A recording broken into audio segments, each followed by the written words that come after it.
Welcome back, everybody. Thank you so much for sticking with me through that break. If you are just tuning in, we just finished our live March Madness coverage. We went over Friday's games and took a look at the games that are going on right now. Just a quick update before we get into this segment. Oregon has pulled away 7 minutes into the second half. They are now up by 17 on a South Carolina. Nevada has taken the lead over Dayton 34-25 at halftime, and Illinois just won against Morehead State 85-69.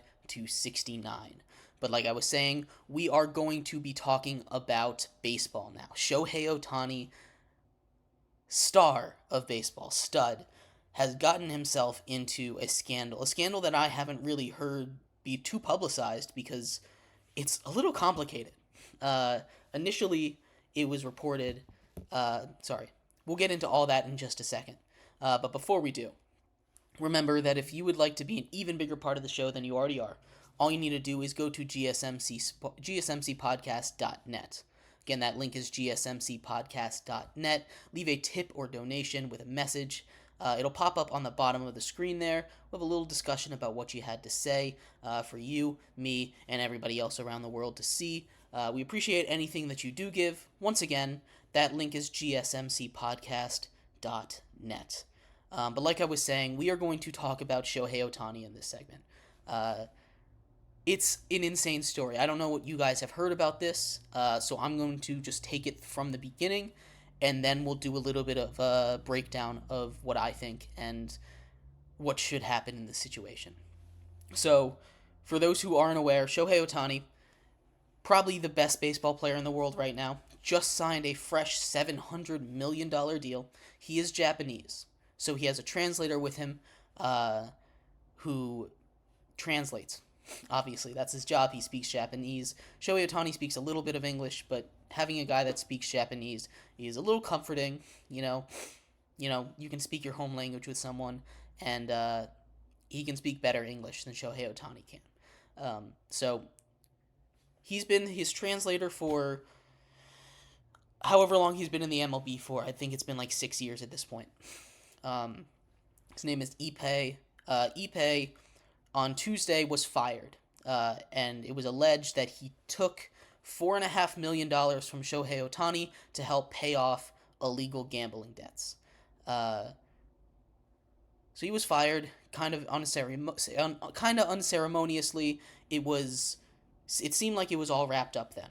This was on Tuesday.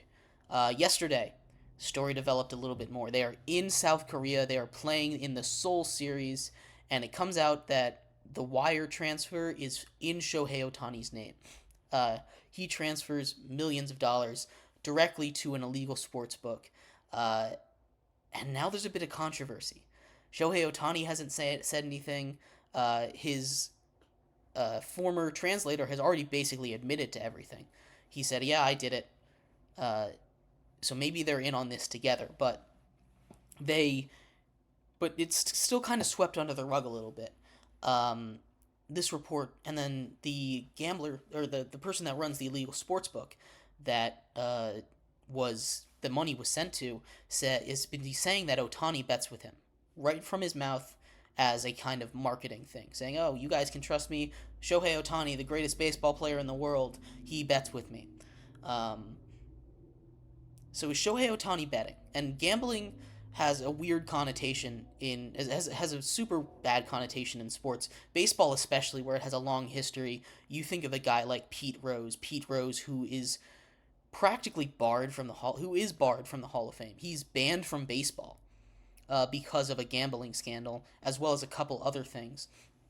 But he's banned from baseball because he was gambling on games. Pete Rose, who is up there for all-time leader in hits in a career. He had a certified Hall of Fame career. There's a reason that if you talk to any baseball fan and say the name Pete Rose, they're going to know who you're talking about. He was really good at baseball, but he is barred from baseball. He is not in the Hall of Fame. He's never getting in. He is banned from the MLB because of gambling. So the MLB has a long history with gambling. Some of their best players have been involved with it and faced severe punishment. But now you have a situation with Shohei Ohtani, who is the face of your league. He just signs a $700 million deal. I can't stress that enough. $700 million deal is crazy. Uh, but that's besides the point. He signs a $700 million deal this offseason with the Dodgers, and not even a couple months later, in the first or second game of the season as the Dodgers, the allegation comes up.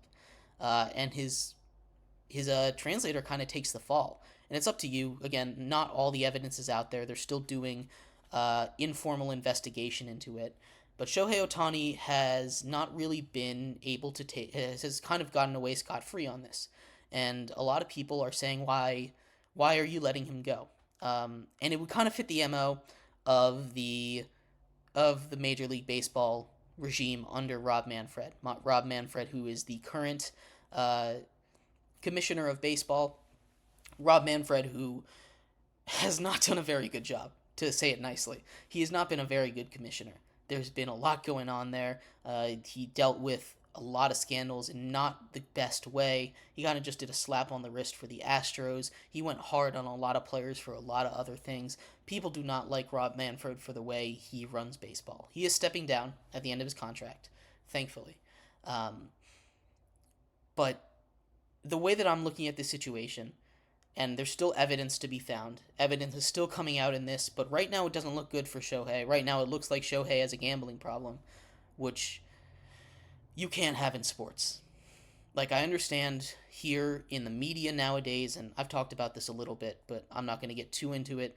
The media and everything has fallen in love with sports gambling. It's getting legalized everywhere. And I understand that. It's fun if you do it in control, if you're controlled with it. But if you have a gambling addiction and you're playing in it, especially sports gambling, when you are a star player in the game, it's not acceptable.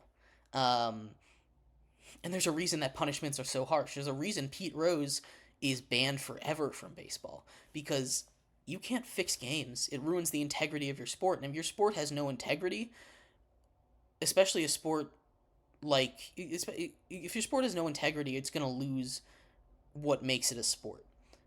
You know, this isn't to say anything about wrestling, but wrestling, everyone knows it's fake.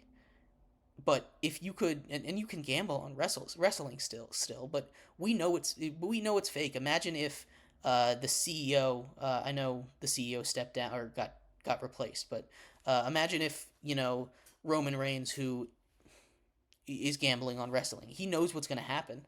He can control what's going to happen 100%. So it's a weird situation where you can't have you need to have integrity in your game, and gambling and integrity do not mix. Those are polar opposites, especially if it's a chance game like sports is, or a skill game. So this is a very serious issue. Keep an eye on this because the story is still developing. But right now, from a perspective of everything that I've gathered so far, it looks like Shohei Ohtani might have a little bit of a sports gambling issue, and I don't know what he was gambling on. It doesn't say. We have no, at least it hasn't been reported yet what exactly he was gambling on. But if he was gambling on baseball, something needs to be done. I expect Rob Manfred to do nothing, unfortunately. Like, there shouldn't be exceptions for star athletes, for stars, for big names, but the face of the league of baseball being caught up in something as serious as an illegal gambling scandal, gambling on baseball too. If he really was doing that, which again, there's nothing out there that I've seen that shows what he was gambling on. But if he was gambling on baseball, you need to punish him. It needs to come, and it needs to be a severe punishment. You cannot show mercy on him because he's Shohei Ohtani. This can take down an entire sport. Absolutely, it can. This kind of allegation, this kind of, if there's really this much proof and it gets validated, it can take down the entire MLB. The MLB is not in a spot where it can survive just saying, we'll figure it out. It's just gambling. It can take down the whole sport. They need to act, and they need to act right. They need to investigate this, and they need to see if he actually did it. And if he did, I expect, or I hope, that Rob Manfred does the right thing and punishes him severely. It doesn't need to be a lifetime ban like Pete Rose, but it should be at least a season. We saw what happened to Calvin Ridley. He was betting on his own team, but it was a deterrent. You know, gambling is not something to be messed around with. I applaud the NFL for handling it like that. I know some people might think it's too harsh, but you can't have that stuff in your game. That could be harmful. That is harmful. The MLB needs to act if it's proven that he's doing this. They need to act, and they can act. They need to act with no remorse. I love Shohei Ohtani. I wish him success. I hope that he doesn't have this problem. I really do. I hope that it was just his translator and he gave him money for it. Um, but there's still stuff coming out about it. So keep an eye out on that story. It's very crucial, honestly, for the future of baseball. There's a lot of things that are crucial for the future of baseball, but that one is absolutely one of them. Keep an eye out on that. In our next segment, we are going to transition into the NFL, talk about the draft a little more, with it just about a month away now. Pro days happened. Caleb Williams had his pro day. Marvin Harrison Jr. did not participate in a pro day, and there's been a lot of discussion on both, on both sides about those two players, different things. So we're gonna talk about that a little bit, along with some risers and fallers after free agency, and some interesting things that might have changed in the draft. But yeah, you've been listening to Sports by GSMC Podcast Network. We'll be right back.